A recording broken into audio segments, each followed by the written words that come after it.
Hello, I'm Mario Toneguzzi, taking care of business on Canada's podcast network. Joining me today is Paula Allen, who is global leader and senior vice president of research and total well-being for LifeWorks.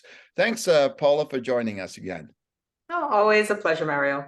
All right, let's talk about the mental health index that was released by LifeWorks. Tell me, first of all, overall, what the index is showing you and the overall results of that index right now. Well, our index always has two parts. One is to assess where the mental health of the working population is at a point in time, and then we do deep dives into other issues. So one of the things that we are finding is that we continue to be under strain. We've had a little bit of a decline. And, coming into the holiday season, sometimes we do see that.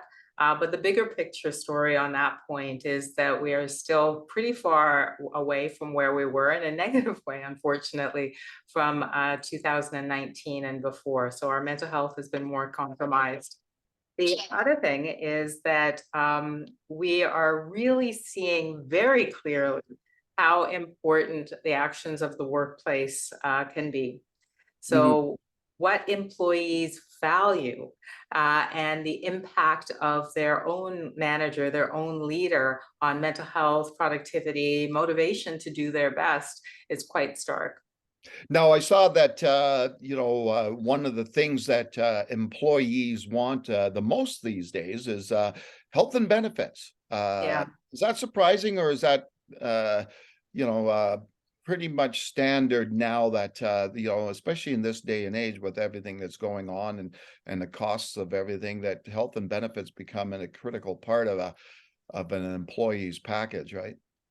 It's become more important now over the short while. And I think the one thing that was surprising is that it was more important than flexibility. And we know how important flexibility is to people, particularly now. It's a top of mind, it's a top of request. But when you look at health supports, health benefits, and services, this is truly something that is life changing or can be. Making sure that you have what you need to stay healthy, making sure that you have resources when when things get difficult. And I also believe that employees are looking at it as a reflection of the type of employer that they are with or that they are considering joining. So an employer who invests in good benefits and health and well-being supports really is an employee who's putting their money where their mouth is in terms of caring about employees. And what are some of the other factors that employees are looking for from their work environment? Well, there's definitely the benefits. There is definitely the flexibility. People are interested in just doing work that is interesting to them. Mm. So there are a number of things that do make a difference. And again, what we are finding is that employees are really making discriminating choices around who they join.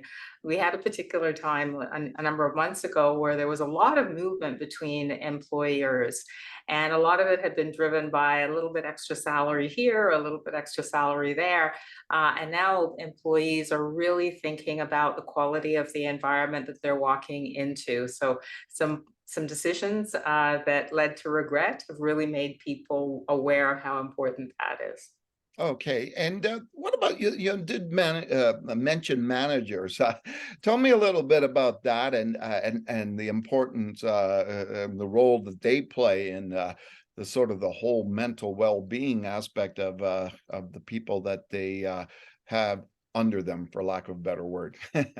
Yeah, well, it's part of the larger picture of what influences our mental health. There's factors that are personal. There's factors of your own background and personal experience, and there's needs that you have for personal support and services.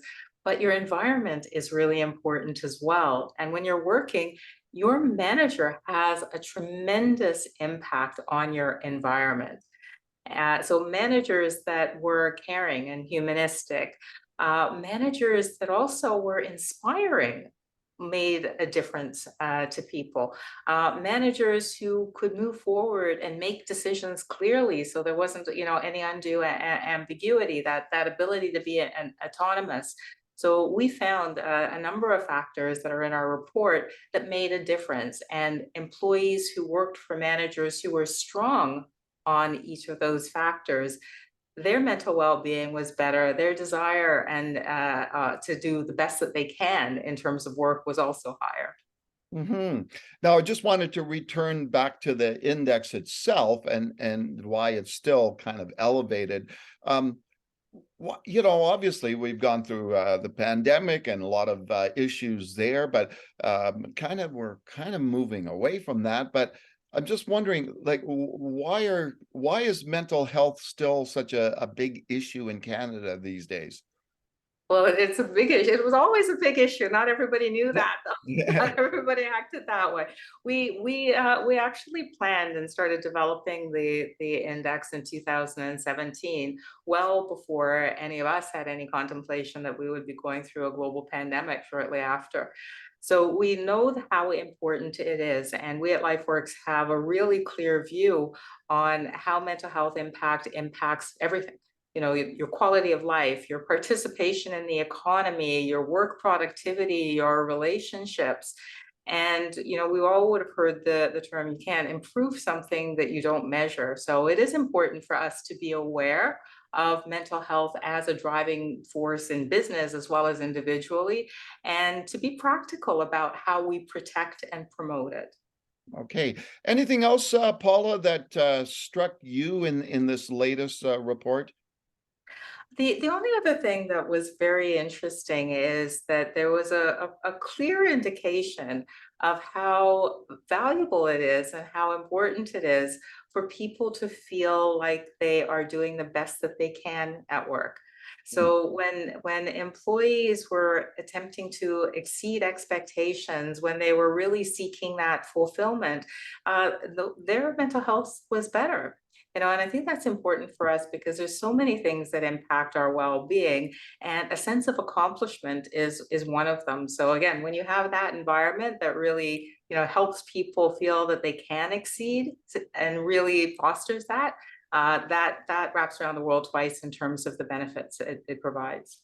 All right. Thank you for joining us today, Paula. My pleasure. All right, that was Paula Allen, who is Global Leader and Senior Vice President of Research and Wellbeing for LifeWorks. I'm Mario Toneguzzi, taking care of business on Canada's Podcast Network. Thanks for joining us today.